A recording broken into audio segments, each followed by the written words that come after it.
Do we need to follow a madhab or just do research ourselves about Islam in Quran and Sunnah?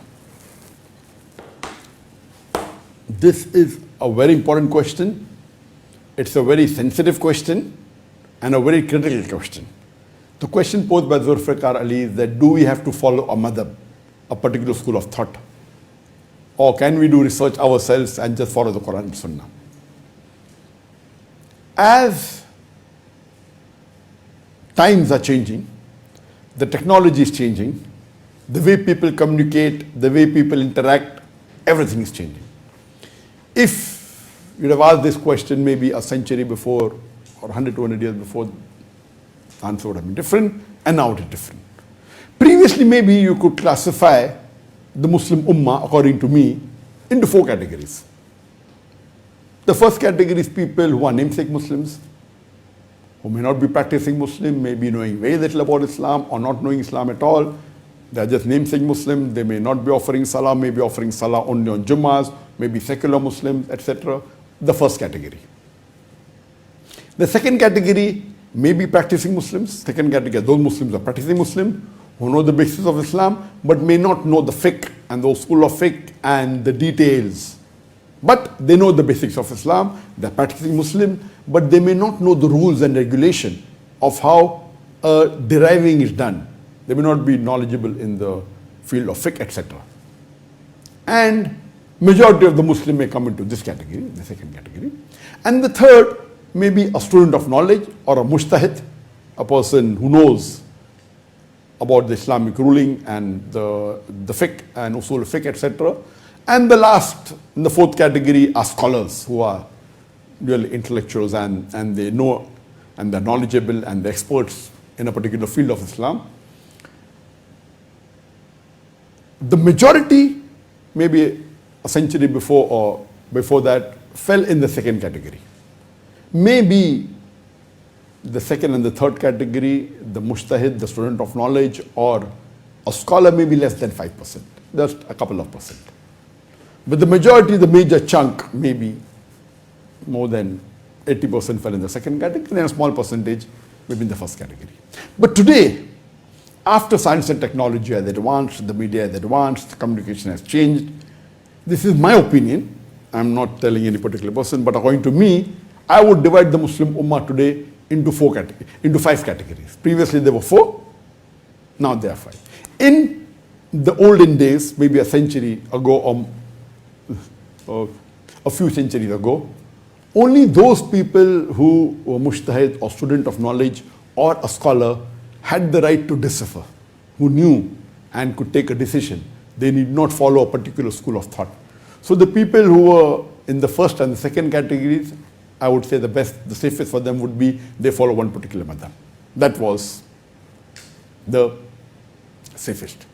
Now, after science and technology advanced, previously the first 2 categories where more than 95% of the Muslims fell, yes, that to choose a madhab and follow it because they could not decipher. Now science and technology has advanced and the communication method has increased. It's very easy, everything on a click of a button. So I would classify, because today, if you want to know whether a hadith is sahih or not, you don't have to be a muhaddis. You go on the Google, you should know methodology. Okay, you go to sunnah.com, find hadith, it will give you the grading, whether it is sahih, whether it's hasan, whether it is daif, whether it's daif jiddan. Easy. You don't have to be a mujtahid, and you know that the site is quite authentic. So today, with little knowledge, you can do a great deal of research which you could not do maybe 50 years back or 100 years back. Everything on your fingertips. To know something, you want to know the answer to a question previously, you have to go and find an expert. Today, you just go on the internet and ask Sheikh Google. Sheikh Google. Google, type your question and you get the reply. Here you have to be trained to know which site to go to know whether the answer is right or wrong. So because of the science and technology advancing, communication increasing, and especially the media in the last 1 or 2 decades, the social media has expanded so much. It is, internet, website, Facebook, you have the YouTube, you have the WhatsApp, you have the Instagram, you have the Twitter. Life has changed completely. Communication has changed. It has become a global village. So today, I would classify the Muslim Ummah into 6 categories. This is my own classification. It's not according to any hadith or any Quran. It is my thought, and then I'll come to your answer. It is my understanding because I'm a man of media. I would classify the first category of Muslim, those who are Muslim who have no knowledge or hardly any knowledge.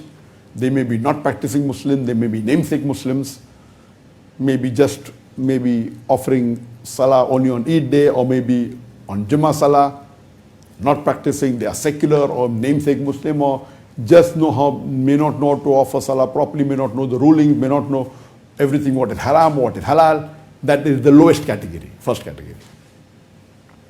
The second category of Muslim, who are mashallah practicing Muslim, medium level or high level, but they are not the people who are interested in doing research.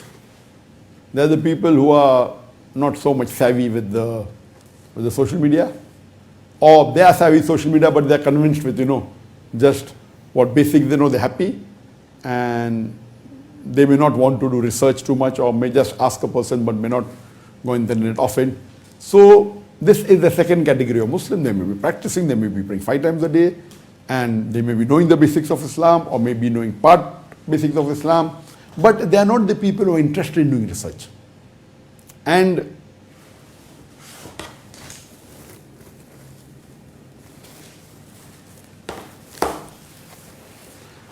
these people are mainly the passive people, but they may be practicing, partly or to a great extent. The third category of people are those Muslims who may be practicing, partly or to a great extent, and they are interested in finding out. They go on the social media, they are very media savvy, they want to know directly, they want any question, they go on the Google, they go on the net, they try and find, they go to the Islamic websites, and they do their own research. That is the third category. And today, after science and technology has advanced, the media has advanced, the majority of the Muslims today fall in this third category, who have access, who know where to find the right answers. The fourth category may be those categories maybe who are part-time da'is or maybe interested in convincing Islam to the non-Muslim. They may be part-time da'is, they go on the net, they are more into the field of research. They may not have gone to any Islamic university, they may not have done any course in the Sharia, but because of being very often involved with the social media and conveying the message to non-Muslim, they can be called as da'is and know quite a lot about Islam. That is the fourth category. The fifth category are those who are students of knowledge. They may be bachelors in Islamic studies or masters or PhD, or may not have gone to university but have met scholars, stayed with them, studied Islam, or have studied Islam in their own way. They may be called students of Islam. That is the fifth category. And the sixth category are the scholars. And according to me, the true scholars are very less. The scholar who I call. Today, scholar is a loose word. Anyone who just passes from madrasa is called a scholar. A person who does a bachelor from Islamic university is called a scholar. I don't call these people scholars. I call these people as student of knowledge. A person who's gone to madrasa or an alim or a fazil, or he may have done mufti, he may have done a mufti course. According to me, I call them in category 5. That is, they are student of knowledge. They may be mujtahid, but not scholars. For me, scholar is someone who is unique, who is expert in his field, and who has is well versed with that particular field. And scholar is limited. Like how in the medical field, you have general medicine or general doctor, MBBS. Then you have specialist. Once he becomes a specialist, then he becomes super specialist. He may be a specialist of heart, a specialist of kidney, specialist of ear, nose, throat, specialist of eye. That specialization. So once he's a specialist of heart, he's not a specialist of brain. So when I say scholar, so a scholar is in one particular field. For example, Sheikh Ahmed Deedat, he was the scholar of Islam and Christianity. I mean, he alone, mashallah, when he was alive a few decades before, he could take the whole of Christianity alone, the whole of Christendom. He was a dai, he was a student of knowledge, but in the field of Islamic Christianity, according to me, he was a scholar. He was only 6th standard pass. He didn't even finish his school, high school. He didn't go to a college. He didn't go to a university, but according to me, he was a scholar of Islamic Christianity. He knew the Bible well. He knew the books of Christianity well. So according to me, he was a dai and a scholar of Islamic Christianity. He may not be a scholar of fiqh. He may not know but of course, he's a student of knowledge where the other aspects of Islam is concerned because they read the books. But scholar in one particular field is Islamic Christianity. So the last category, 6th category, is a scholar, and scholar may be of hadith, muhaddis, he may be a mufassir, tafsir of the Quran, he may be a faqih, he may be a fiqh. Just by doing a degree of fiqh doesn't make you a scholar. It makes you a student of knowledge. So according to me, I would classify the Muslim Ummah into 6 categories. Again, I'm repeating the first category, which are not practicing or namesake Muslims. The second category who may be practicing medium level or high level, but know the basics of Islam, but may not have much knowledge about the usul of fiqh, etc. The third category who like doing research and who keep on going on the internet, and they do research and they know some of the rules, may not know very well, but some things they know, they are not just layman. Then in the fourth category, there may be dais or those who like conveying the message of Islam to others, and they do more research on the internet. They may not be student of knowledge, but they are less than student of knowledge, but they are well versed with many aspects of Islam so that they can speak to non-Muslims, etc.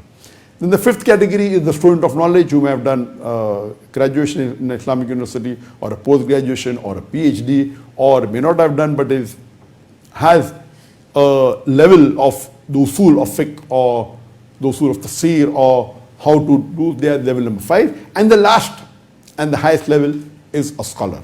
And according to me, there may be few scholars in the world, maybe a couple of thousand, that's it, not into large numbers. Now, regarding your question, should a Muslim just follow any one particular madhab, or should he do research and follow Quran and Sunnah? Now, for a person who's a namesake Muslim or doesn't have knowledge of Islam, for him I would say, you follow one madhab, maybe the madhab of your father or the madhab which you think is right, or madhab of your locality, any one particular madhab, that would be the safest and the best, because you don't have the basic knowledge. Leave aside having the knowledge of usul of fiqh or other things. So for the Muslims who fall in the first category, as well as the second category, or practicing Muslims who know the basics of Islam, who know how to offer salah, everything, but they want to have other knowledge, that what are the rulings in intricate manners, and they're not the people who go on the net, or they don't like that, and they're happy with what knowledge they have, and they ask maybe an alim or a scholar, as the Quran says in Surah Anbiya chapter number 21 verse number 7, and Surah Naik chapter number 16 verse 43. Fasalu ahli zikri in kuntum la ta'lamun. If you don't know, ask the person knowledgeable. So the second category also, who know the basic knowledge of Islam, but are not so much the people who do research or go on the net very often and like inquisitive. So for them, for the first and second category, I would say that you follow a particular madhab, and whatever the madhab says, you follow, there is no problem. But like in the olden times, the last two categories, that is a student of knowledge or a person who is a mujtahid or a person who is a scholar, they have a right that they can analyze if there's a difference between the two madhab. They can very well go and check the sources, because Allah says in the Quran, in Surah Nisa, chapter number 4, verse number 59, Atiullah, Atiur Rasul, obey Allah and obey the messengers, and those who have been given authority. They're talking about scholars. So the Quran says, obey Allah and obey the messengers, and those who have been given the authorities, and those who are expert in the field. But the verse doesn't end there. The verse continues. But if the people of authority, if they differ, go back to Allah and His Rasul. So if all the scholars unanimously agree that we have to pray 5 times, then you don't have to look for proof. All of them say you should fast the month of Ramadan, no proof required. All of them say you should give zakat, 2.5%, no problem. Now, if there is a difference of opinion between two groups of scholars or two madhab, then the Quran says, go back to Allah and His Rasul. But to go back to Allah and Rasul, you should be qualified. If you're not qualified, then you follow the rule of the Quran of Surah Anbiya chapter 21 verse number 7 and Surah Nahl chapter 16 verse 43. Fas'alu ahla zikri in kuntum la ta'lamun. So for those who are in category 1 and 2, they have to follow Ahl Zikr. They can follow a madhab. That's it. But those who are Ahl Zikr themselves, maybe student of knowledge, maybe a mujtahid, maybe a scholar. So the 5th and 6th group, they themselves can decipher. They themselves can do research, and they can find, okay, this particular scholar, he made a human error. We respect him, we love it, but the ruling of the other scholar is better. So he compares between the two scholars and he chooses which is more close to Quran and Sunnah. But naturally, we are talking about reliable scholars, we are talking about authentic scholars, but it is human to err. No human being in the world can say it's 100% perfect except Allah and His Rasul. That's it. We follow Allah and His Rasul blindly. Now, coming to the 3rd and the 4th category, people who are the majority of the Muslims. According to me today, the people who are students of knowledge and the scholars are less than 5%. The majority, I would say, more than 50% of the Muslim Ummah, according to my estimate today, would fall in the 3rd category. And then a percentage in the 4th category, and even in the 1st and 2nd category. So I would say majority would fall in the 3rd category, those who are well versed with the internet savvy, they know social media, they can verify, they can check up. So those people who are in the 3rd and 4th category, they are not Ahl Zikr, they are not mujtahid, they are not scholars. But what they can do, they can get the fatwas of scholar very easily, which the 1st and 2 categories cannot.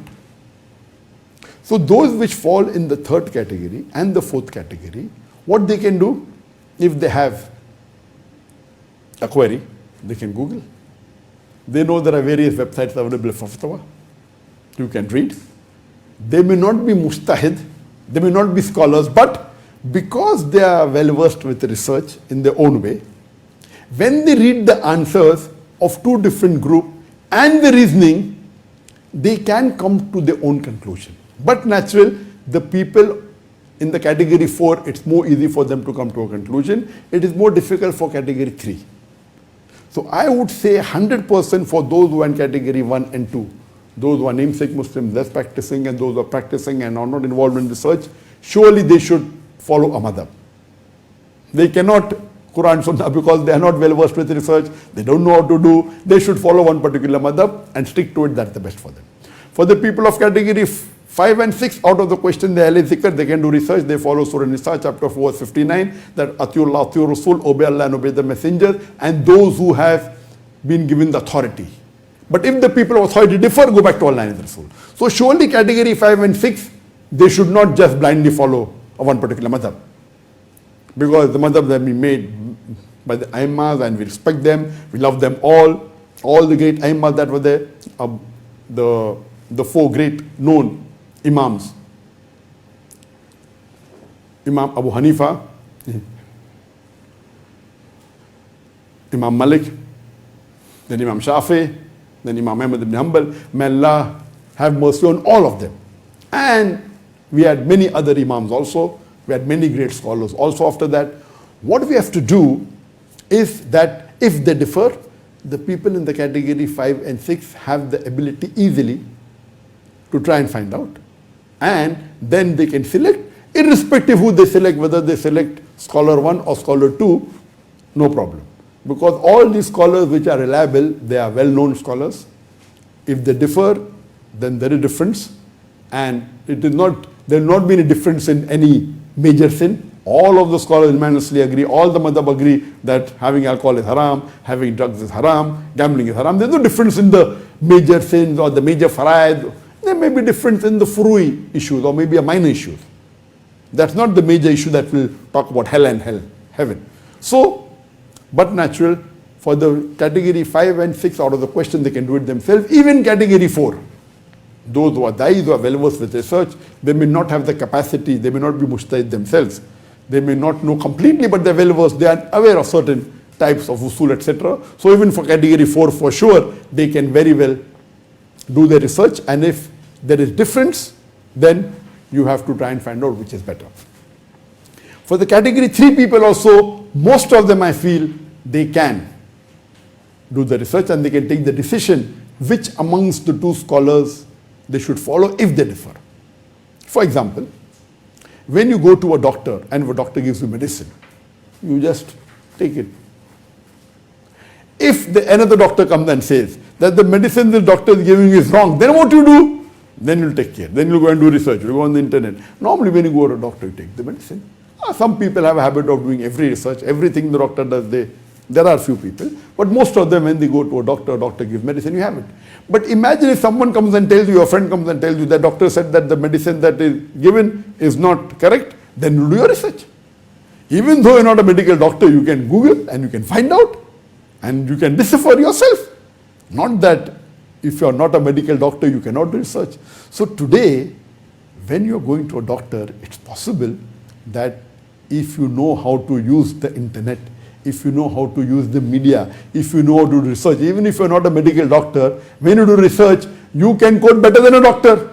A person who's MBBS doctor, he doesn't know everything about super specialty. You do a research on super specialty, you can talk to him and you can teach him also, even though not a medical doctor. Correct? So this is the age of science and technology. So this is what science and technology has done. And that's the reason that in our organization, we had more than 500 employees, and we had many people who were graduates and postgraduates and PhDs, but other people who were not from the Islamic University, but they were just engineers, they were doctors, they were in the research team, but the research was much better.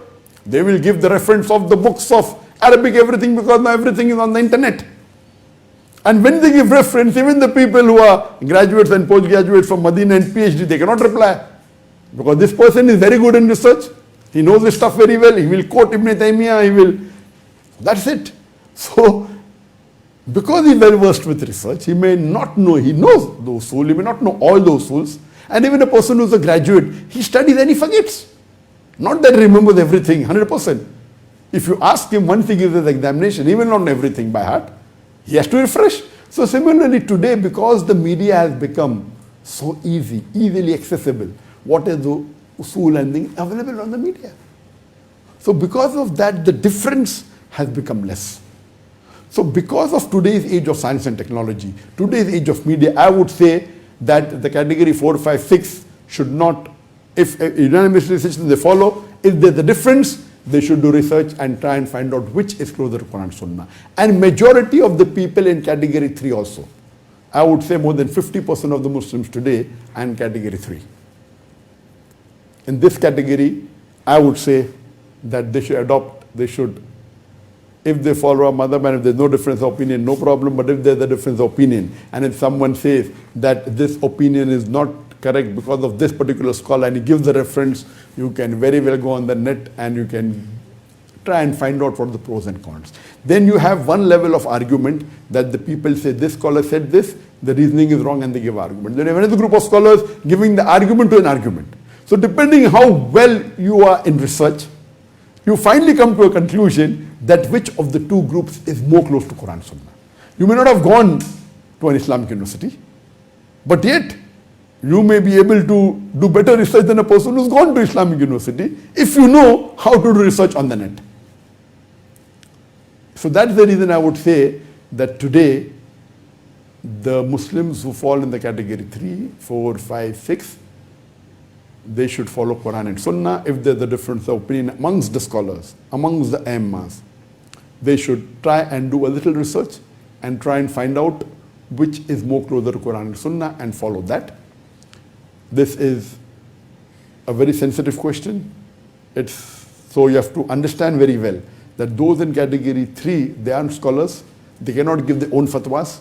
Even category 4 people cannot give their own fatwas. What they can do, they can repeat the fatwa.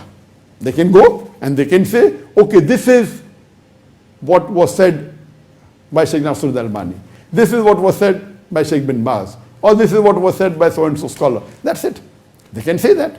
They can repeat. They have a right to repeat. They cannot give their own opinion.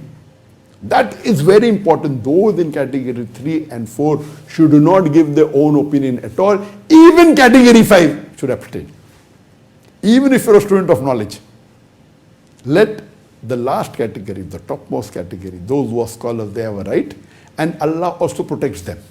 Because Allah says that if a person is a scholar and if he gives his opinion, after doing research, he gives his opinion. If his opinion is correct, he gets double sawab. If his opinion is wrong, yet he gets one sawab. But that is only for people of category 1. Maybe some people of category 2, but surely not the people of category 4 or category 5. So those people who are dais should never give their own fatwas at all. Please. So this is a very important point to be noted. That if you fall in category 3 or 4, abstain from giving fatwas, even category 5. What you can say that so-and-so scholar has said this, then you come under the umbrella, you're protected. So if the scholar made a mistake, the mistake goes on the scholar, the sin doesn't come on you. That scholar, because he is a scholar, Allah yet gives him one sawab. You are protected because you are repeating the call of a scholar. You should never make the mistake of giving a fatwa yourself. Always, if it is clear-cut the verse of the Quran, it's hadith, no problem. But giving any issues of fiqh, you should name the scholar. Then you are protected. If the scholar makes a mistake, you don't get the blame. He yet gets one sawab.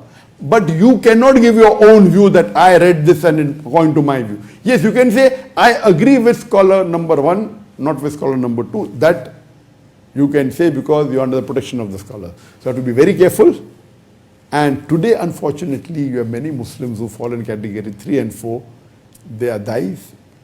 They are not qualified. And they start giving their own opinion which no one has ever given before. So you cannot have an opinion which is absolute. If it's something which is unique, depending on science, and if you're a qualified scientist or a qualified medical doctor, that's a different issue. But regarding tafsir, regarding hadith, etc., all the work has been done by thousands of scholars in the past. You cannot come and get a new thing now. Yes, you can refer to scholars, you can analyze it. So my request to the people, to the Muslim Ummah, is that see to it that you don't fall into the trap of giving fatwas or giving your own verdict. Therefore, all answers that you find, unless it is with comparative religion, which is my speciality, or it may be the answer that I give a logical perspective to an answer. The answer is given by a scholar. The scholar may not be able to make it palatable for the Ummah or for the masses. So the role of a da'i is that when he gets the answer from a scholar, he gives this logic to it and makes the answer more palatable. For example, there are many scholars who have written why is riba, that riba is haram. But they may not be able to convince a layman. When I give a lecture on riba, it's haram, I'm able to convince better. I'm not a scholar, but I've sat with scholars of Islamic economics. I've learned from them. I know the usul. And when I give a lecture, because of my convincing power, because of my logic and reasoning, there are hundreds of thousands and millions of Muslims who have stopped dealing with the conventional bank. Alhamdulillah. But I see to it that whatever I say about Islamic finance, it is backed up with the opinion of a scholar. And I had sat a long time with Dr. Hamid Hussain al-Hassan, which according to me he was the father of Islamic banking, and may Allah grant him Jannah, that he expired last year. So my specialty is comparative religion, Islam, Christianity, Islam, Hinduism, Islam and other religion, and my specialty is talking how to convince an intellectual about the teachings of Islam, how to logically convince them with reason, with science. That's my specialty. Other thing, I'm only a student, and yes, I've sat with scholars in various fields. I'm just a student. So in this case, what I do, I always give the opinion of the scholars, and if the scholars differ, I may do my own way of research and try and find out which is more closer to Quran and Sunnah, and then may lean towards one group of scholars. But as far as the question is concerned, if you are falling in category 1 or 2, follow a madhab, that is the safest and the best. If you fall in category 3, 4 or 5 or 6, I would request you that if the scholars differ, you do a little bit of research and you follow that which is closer to Quran and Sunnah. Hope that answers the question.